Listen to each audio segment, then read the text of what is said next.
bienvenue sur BFM Lyon. Lyon Business, votre rendez-vous comme chaque mardi en partenariat avec La Tribune. Marie Lyon, rédactrice en chef adjointe de La Tribune en Auvergne-Rhône-Alpes. Bonsoir Marie. Bonsoir Elodie. Ravie de vous retrouver pour cette année 2022. Vous rentrez tout juste de Las Vegas. Vous étiez présente pour le CES. Notre invité également est de retour de Las Vegas, Bernard Gindre, directeur de la communication d'Uba, une start-up lyonnaise. Bonsoir à vous. Bonsoir. Et merci d'avoir accepté notre invitation. Vous faisiez donc partie des entreprises de la région présentes au CES de Las Vegas la semaine dernière. On va en parler dans un instant ensemble, bien sûr. Mais avant, d'abord, un mot sur ce CES. C'est le plus grand salon international dédié aux nouvelles technologies, à l'innovation. Il faisait son retour en présentiel cette année après une édition 2021 100% en digital, évidemment en raison de la crise sanitaire. Mais la 5e vague du Covid a eu un impact tout de même sur l'événement. 2300 exposants cette année contre 4500 habituellement. Une baisse importante de la fréquentation également, baisse de 75%. Seulement 40 000 visiteurs contre les 171 000 en 2020. Mais ce salon reste tout de même une magnifique opportunité de se faire connaître pour la vingtaine d'entreprises de la région qui étaient présentes sur place la semaine dernière. Et parmi elles, donc, Uba, on en parle avec notre invité. Bernard Gindre, directeur de la communication d'Uba, donc une start-up lyonnaise créée en 2015 pour fournir des applications web au monde de l'immobilier. En 2016, vous avez proposé la première conciergerie numérique résidentielle. En 2019, vous inaugurez la première boîte à colis connectée au marché local, Uba Box. C'est grâce à cette boîte que vous avez pu participer au CES la semaine dernière. On va en parler bien sûr dans un instant. Mais d'abord, présentez-nous cette boîte à colis.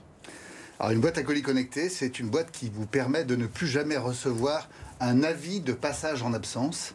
Le rêve. rêve. Une petite enveloppe que vous recevez dans votre boîte aux lettres, alors que vous étiez chez vous, mais finalement le colis n'a pas pu être livré. Donc la boîte à colis connectée, c'est grosso modo une consigne dans laquelle n'importe quel transporteur peut livrer votre colis à votre adresse, ou à l'adresse de l'Uba Box, et ensuite en déterminant soit par un code, soit par votre nom qui sera inscrit sur l'écran, le destinataire, et que vous pouvez venir rechercher quand vous voulez à l'aide d'un code que vous recevez sur une appli.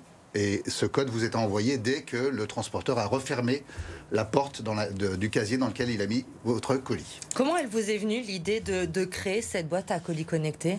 Alors, en fait, c'est venu du fait que le créateur de Uba, en fait, habitait dans la ruralité. Et en fait, c'est insupportable pour se faire livrer des colis, aller les chercher. Alors, éventuellement, on va les chercher dans des points relais. Mais quand, un vendredi à 18h, on doit aller chercher les enfants et ensuite faire le tour de 4 points relais, ça devient vite agaçant. Et en fait, il s'est dit, il s'est aperçu que ça existait. Notamment en Chine. En fait, il faut que vous sachiez qu'en Chine, les gens n'ont pas d'adresse dans les grandes villes. Ils n'ont pas d'adresse avec une boîte aux lettres. Ils reçoivent tout. L'adresse qu'ils donnent, c'est leur adresse, soit leur adresse mail, soit leur numéro de téléphone, soit l'adresse de la boîte à colis dans laquelle ils sont référencés. Et donc, en fait, c'est là que tout se passe. Et en fait, il s'est dit, mais c'est vers là qu'il faut aller. C'est ce qu'il y a de plus simple. C'est-à-dire qu'on pose le colis quand on passe devant, quand on est un transporteur. Et ensuite, la personne qui est destinataire vient le récupérer quand elle veut, sans se casser la tête. Et alors avec la crise sanitaire, mais aussi l'essor du e-commerce, c'est un marché en plein boom. On en parlait ensemble à Las Vegas. C'est quelque chose qui se développe fortement aujourd'hui. La croissance du marché du colis livré à domicile, elle est absolument énorme. Je ne connais pas le chiffre de la croissance, mais sachez que l'année dernière, c'était 2 milliards de colis en France qui ont été livrés à domicile. 2 milliards. Et donc, face au point relais qu'on connaît aujourd'hui, il y a vraiment une place à prendre. Qu'est-ce que vous estimez en termes de part de marché ? Alors, je ne sais pas quelle est la part de marché qu'on a à prendre face au point relais. Ce que je sais, c'est qu'aujourd'hui, il y a encore entre 15 et 20% des colis qui sont présentés 2 fois. Ce qui veut dire que sur ces 2 milliards de colis, il y a 15 à 20% des transports et des livraisons qui ne servent à rien. C'est-à-dire que c'est du CO2 de perdu, parce que c'est de l'encombrement dans les villes. Et puis c'est aussi, et c'est pas anodin, il faut savoir que les gens qui livrent sont en général des travailleurs indépendants qui sont payés au colis livré. Donc pour eux aussi, il y a une dimension sociale qui est importante, c'est que quand on doit livrer 2 ou 3 fois le même colis, ça finit par plus être rentable du tout pour eux. On a envie de faire le parallèle avec le modèle d'Amazon, par exemple. Vous vous positionnez en concurrence directe avec Amazon ou pas forcément ? Les casiers Amazon, on est évidemment en concurrence. Oui et non, on a un produit qui y ressemble un peu, mais notre idée, c'est de mettre le colis. Les lockers Amazon sont situés à des endroits, ça ressemble finalement à des relais colis, mais qui seraient permanents. Nous, l'idée, c'est de se rapprocher le plus possible du consommateur, soit en étant en bas de leur immeuble, et c'était notre métier initial, soit en étant sur le lieu de travail, soit sur des nouvelles opportunités qui nous ont été présentées d'ailleurs pendant ce CES. Justement, le CES, on le disait, c'est le plus grand salon international dédié aux innovations. J'imagine que c'est une chance pour vous de pouvoir être présent là-bas. Quels sont les retours que vous avez eus sur place? Ça vous a apporté quoi pour la société, pour UbaBox, d'être à Las Vegas? Alors, ça nous a apporté d'abord une énorme surprise, c'est que le marché américain nous est ouvert. C'est-à-dire qu'en fait, on a eu des réflexions avec beaucoup d'Américains qui ont dit, mais oui, ça existe déjà, mais pourquoi on n'a pas ça chez nous?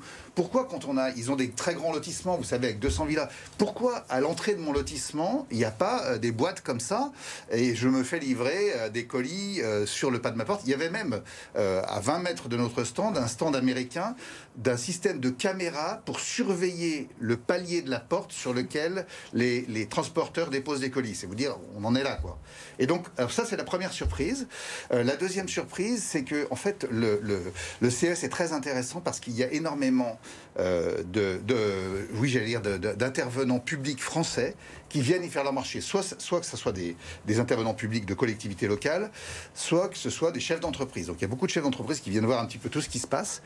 Mais ce qui était intéressant, c'était des dirigeants de collectivités ou des responsables de la technologie de collectivité qui venaient et qui nous ont dit, mais attendez, on veut démarrer tout de suite avec vous. Alors ça a été une grosse surprise pour nous. On s'y attendait pas du tout. Une très bonne surprise, mais une grosse surprise. D'ailleurs, vous avez eu des prospects sur place. Vous me disiez qu'en rentrant, vous aviez déjà quelques, pas contrats, mais prospects dans les poches. Voilà, on a 6 prospects en tout, plus 2 prospects étrangers qui sont là pour des développements ultérieurs parce que une box, c'est principalement du métal. Donc si on travaille avec les États-Unis ou avec le Brésil ou avec l'Italie, alors avec l'Italie ce sera plus simple, mais États-Unis et Brésil qui sont nos 2 contacts importants, en fait on sera obligé de fabriquer sous licence parce qu'on n'a pas l'intention de faire traverser l'océan à des centaines de tonnes de métal. Mais effectivement, on a des prospects chauds avec des vrais projets à mettre en place. J'ai envoyé les mails cet après-midi pour démarrer les rendez-vous. Et on se disait, si on a 3 bons contacts, ce salon sera réussi. On tenait compte du fait qu'il y ait le Covid. Et en fait, on en est à 6 et donc on est doublement content.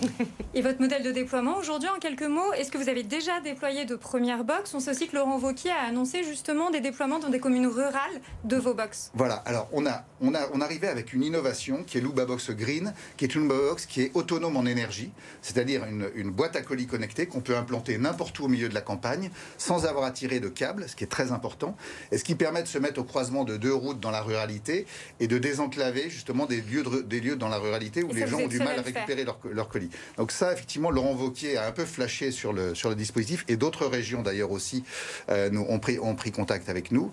Et notre modèle de déploiement initial, en fait, était de passer par le monde de l'immobilier et c'est clairement des promoteurs immobiliers qui ont été les premiers à dire nous, on veut ça en bas des nouveaux programmes qu'on fait parce qu'on veut que les gens aient cette capacité de récupérer leur colis sans se casser la tête. Donc pour résumer, d'abord dans les communes rurales, ensuite en ville, c'est ça Alors non, on a commencé par la ville pour les UbaBox normales. On va faire les communes rurales avec notre produit qui est dédié à ça, qui s'appelle UbaBox Green, qui est destiné à être à l'extérieur. Et puis notre 3e marché qu'on a vraiment déclenché au CES, mais qu'on avait démarré un peu avant, c'est l'entreprise. Puisqu'en fait, il faut savoir qu'il y a énormément de gens qui se font livrer leurs colis en entreprise, parce que c'est ce qu'il y a de plus simple, c'est le meilleur moyen de ne pas recevoir leur avis de passage en absence. Aujourd'hui, combien de UbaBox sont disponibles pour terminer? Aujourd'hui, il y a une 50aine d'UbaBox qui sont implantés. C'est un marché qui est très très neuf. Et en tout, il y a 5 ou 600 qui sont implantés en tout avec tous nos concurrents en France. Merci Bernard Gindre d'être venu nous présenter cette UbaBox qu'on va voir fleurir, si j'ai bien compris, un peu partout. Dans les prochains mois, les prochaines années. Vous restez avec nous, on termine avec l'info de la semaine.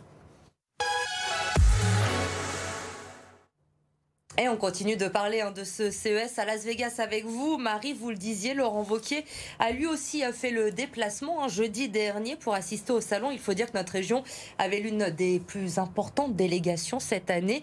Alors qu'a-t-il fait sur ce salon, Laurent Wauquiez? Évidemment, j'imagine que sa présence était très importante. Oui, Laurent Wauquiez était l'un des seuls présidents de région à s'être déplacé. Et d'ailleurs, en France, seule la directrice de la mission French Tech, Clara Chapaz, a fait le déplacement également pour le compte de l'État. Alors, c'était une occasion pour Laurent Wauquiez à la fois de jouer la carte de la visibilité pour lui comme pour les 30 startups qui étaient inscrites à l'événement, mais aussi de multiplier les rendez-vous avec l'agence Auvergne-Rhône-Alpes Entreprises.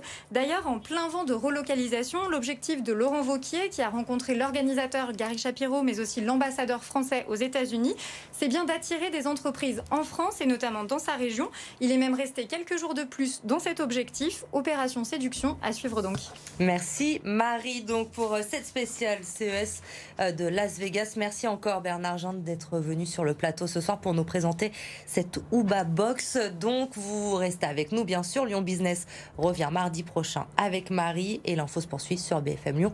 Passez une très bonne soirée.